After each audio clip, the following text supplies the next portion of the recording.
নবীর একটা আদর্শের কারণে জান্নাতে যাবে। সিরত মানি আদর্শ। আর এটা আমরা কদমে কদমে মুহতাজ।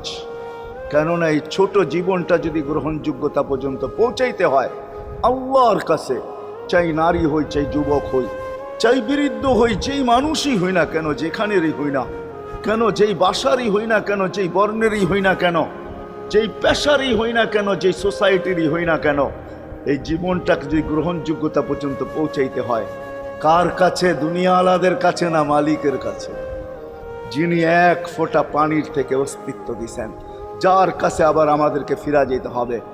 পালানের কোনো সুযোগ নাই। এই জন্যই কোরআন আমাদেরকে বোঝায় আইনাল মাফার। আল্লাহ বলতেছে কোথায় ভাগবে তুমি, বলো কোথায় ভাগবে?